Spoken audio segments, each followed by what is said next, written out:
friends, in this video I'm going to be sharing with you what we ate for suppers for a week.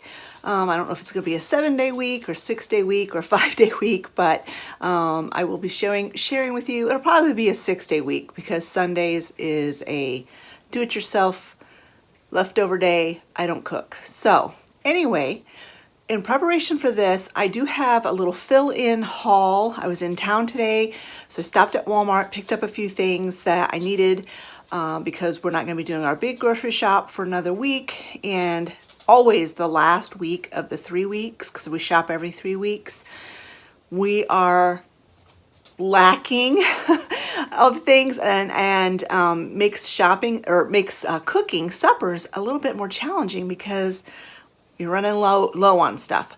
But anyway, I'm going to go ahead and show you this haul first, and then we'll get right into the week of suppers. So everything I picked up was basically for, in keeping in mind what I'm planning for suppers for this week, for this video. Now, my mind might be changed, things might come up, but this is kind of like my meal plan for the week idea, plus a few extra things. I needed some more fruit. We're running low, so I picked up some Pink Lady apples. This was a complete splurge, impulse buy. I love these pretzel nuggets with the peanut butter. Pick that up. This is for the dogs. We use this as a meal topper, like on top of their dry dog food. And now that Percy's getting bigger, he eats more.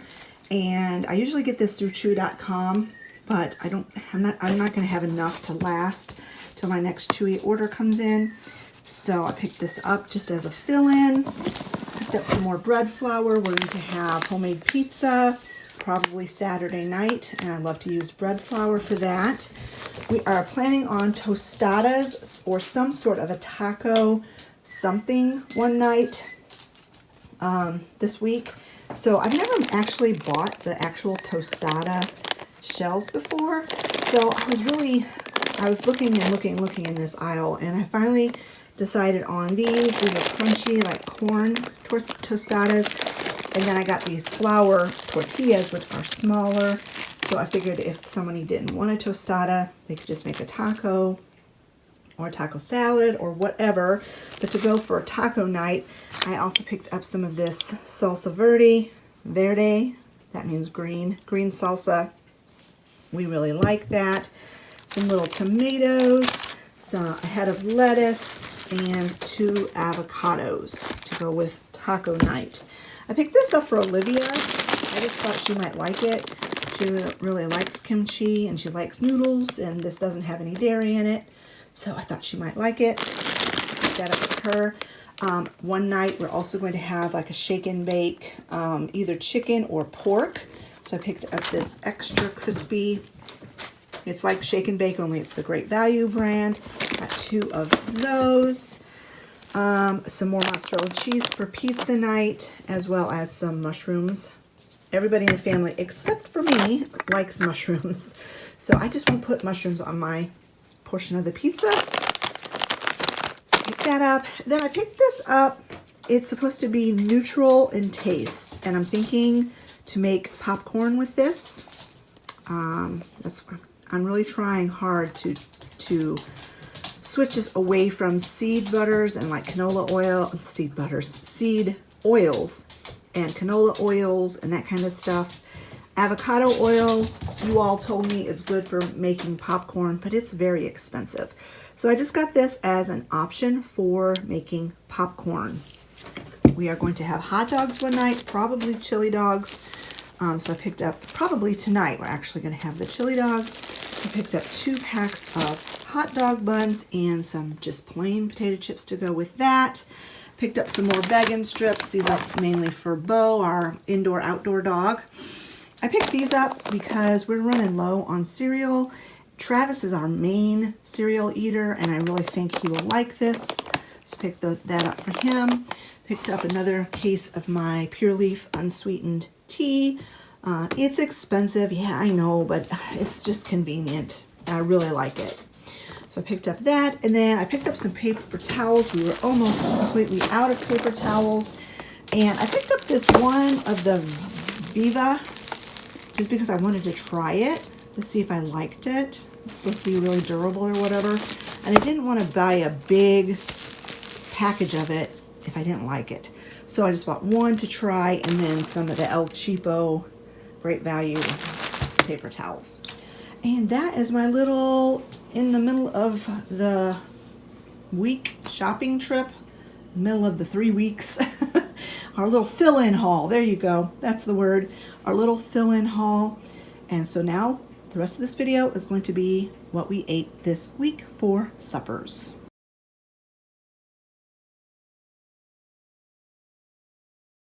So as I stated in the little grocery haul, we had hot dogs Monday night. It was just a simple, really simple meal.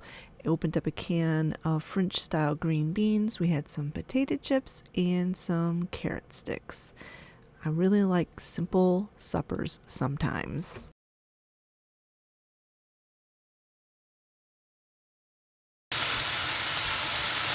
We are having tostadas or tacos, or Taco Tuesday basically, and you can have whatever form you want.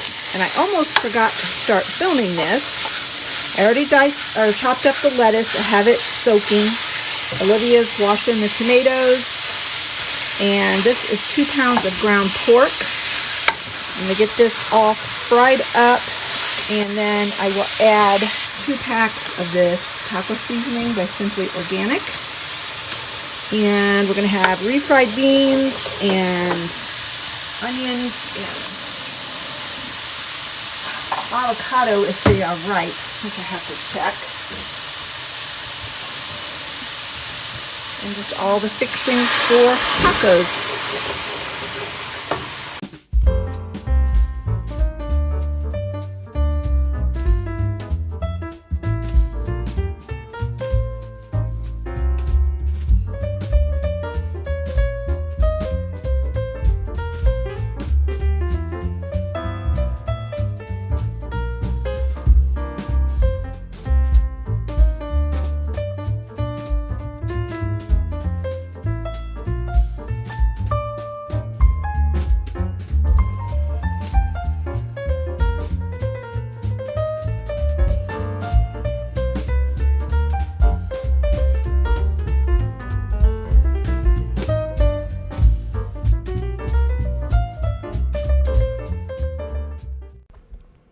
And I decided to just have a couple of soft-shelled tacos and a small helping of nachos. But Olivia and Scott had tostadas, and this was Olivia's plate. Travis, I think he just had soft-shelled tacos as well.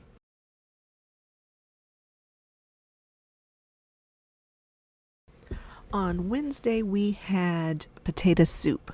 I think I've shared my potato soup recipe on this channel before, but I start off in my Dutch oven browning up a pound of ground sausage.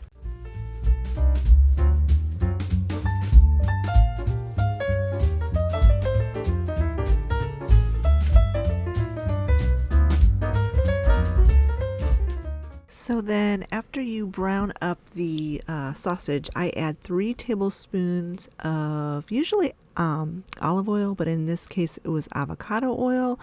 And I also added a splash of chili oil, chili infused oil. Yeah, I really like that chili infused oil. It adds a nice kick, but not too spicy. And then I add an entire cup of flour. Now that seems like an awful lot of flour, but I make a big pot of soup, and I like my potato soup to be nice and creamy and thick. I don't want it to be watery. So I do put an entire cup of flour in, and then you just kind of stir it around and get it all cooked in, get all the meat coated, and you make sure that everything is cooked down, get a little bit of that flour, that raw flour taste out of it. And then you add 3 cans of chicken broth, one at a time, and you keep stirring them until it gets nice and thick.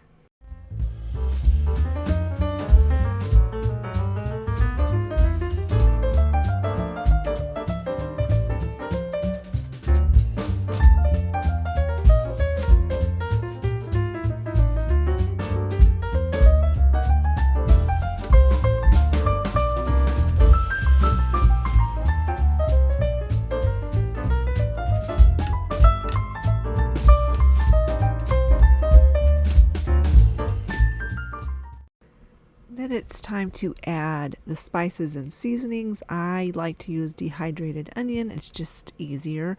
And I don't measure any of my seasonings. I just dump. So I put dehydrated onion in there. I put salt, potatoes. Even though there's sausage, potatoes take a lot of salt. So I don't know, a good pinch of salt. And then I put in some black pepper. This particular black pepper is very spicy. I got it out at Ollie's a while back, and it's spicy. But I put a good, I don't know, half teaspoon looks like in there.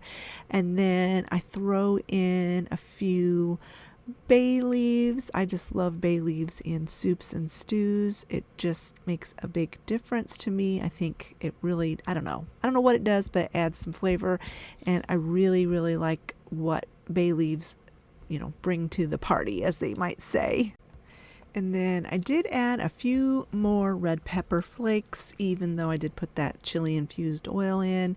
I don't know. I love when red pepper flakes do to things. My family thinks, yeah, sometimes I go a little bit crazy with it, but I try not to. But I just really like red pepper flakes in a lot of different dishes. I think I do add some powdered garlic powder and some onion powder, and that's basically the only spices I put in it. And then I pour in frozen potatoes. Now you can do whatever kind of potatoes you have, but these are some potatoes that we had gleaned from the farmer's field, not this year, but not 2023, but in 2022, we got a bunch of potatoes from the farmer. And so I processed a bunch of them up and put them in the freezer.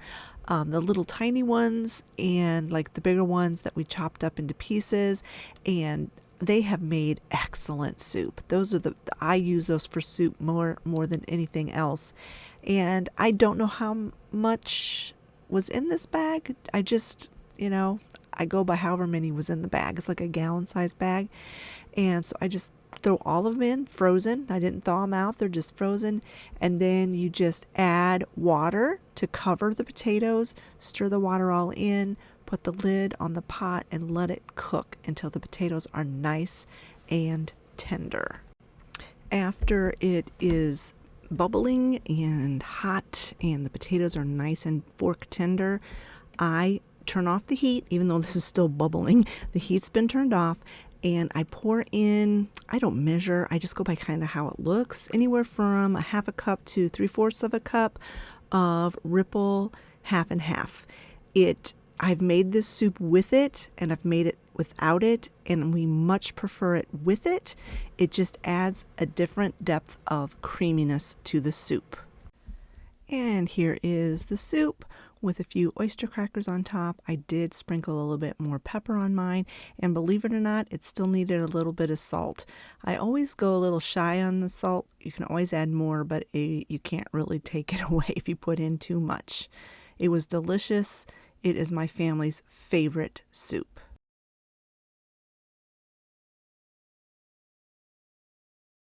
On Thursday, we had pork chops in the oven, shake and bake pork chops in the oven. I didn't film how we did it. It was too much of a hectic day, and it's really self-explanatory. You just put this coating on the pork chops. I put some cooking spray in the bottom of a pan, put them in the oven at 350 degrees for, I don't know, an hour till they were nice and done and crispy.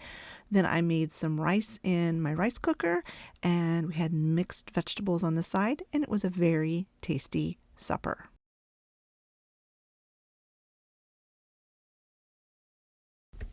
Friday was a change of plans. I was planning on doing something in the crock pot, but we woke up Friday morning with really bad weather, and next week is supposed to get super duper duper duper cold, and so I decided to go ahead and do my grocery shopping early.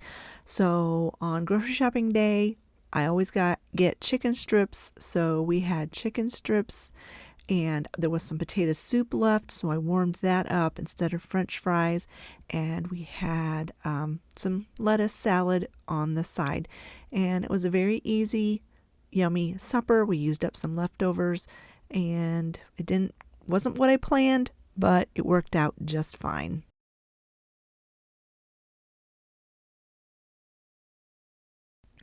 On Saturday, I made homemade pizza. I don't make homemade pizza every Saturday, but at least once a month I try to.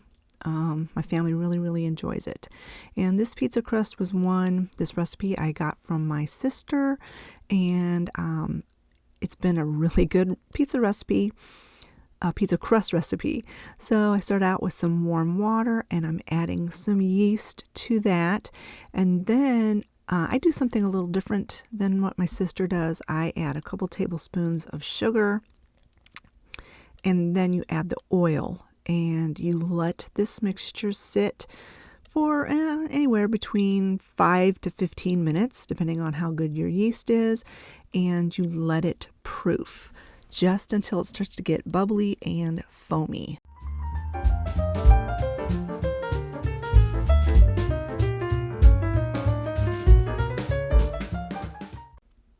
And this is what it looks like when it has been proofed. And honestly, it only sat there for maybe 5 minutes and it started to get this bubbly already. This was really good yeast. So then to the mixture, I add flour, and I found the best results from bread flour. And I don't really measure my flour. I just keep adding it till it gets to the right consistency that I like to work with. I like my bread dough to be not sticky, but soft, not too firm. And at this point, I add my seasoning. I like to use, a lot of times I'll just use salt and pepper, but in this case, I really like to use some pepper, red pepper flakes, Italian seasoning, and salt. And that mixture has led to a really tasty dough.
So after it went through the mixer for a while, I decided to go ahead and pull it out of the bowl, even though it was a little bit soft, and finish kneading it on the counter. Sometimes, especially if I'm doing a large batch of dough, my KitchenAid doesn't work very well. The dough tends to climb the kneading hook and gets all over the place, and I just really didn't feel like trying to clean my my mixer up today. So when I saw that it started to do that, I went ahead and just pulled it out, and it was almost kneaded enough. It was almost the right consistency, so I didn't have to hand knead it very much at all. I just wanted to get that last little bit of stickiness out of the dough. And then after I kneaded it just for a little bit, not very long at all, I went ahead and coated the inside of the bowl with some oil, put the dough in, covered it with some parchment paper, and then I stuck it in my oven. The oven was not turned on. It was just heated with the pilot light, and that is the perfect spot for proofing dough. It has really just been an excellent place for me to put my dough for it to rise. It's nice and warm in there, and yeah, so that's what I did to finish off this dough. It didn't take very long for it to rise. In fact, it had only been in the oven for a short period of time when I got started on fixing the toppings for the pizza. And by the time I got the toppings ready, the dough was completely ready to go.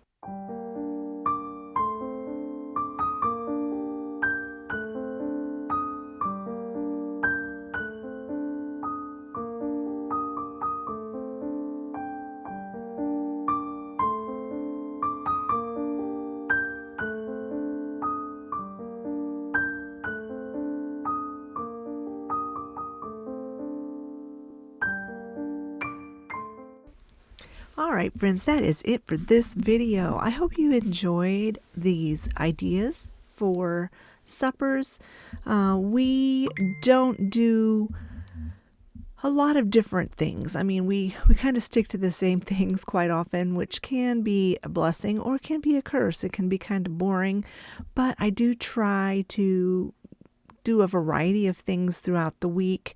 And in the wintertime, it does make things a bit easier because it is, the time where we do soup and times when I don't mind turning on the oven. So I do have a bit more of a variety in the wintertime, I think. But anyway, I hope these ideas that I gave you in this video helps you in your meal planning.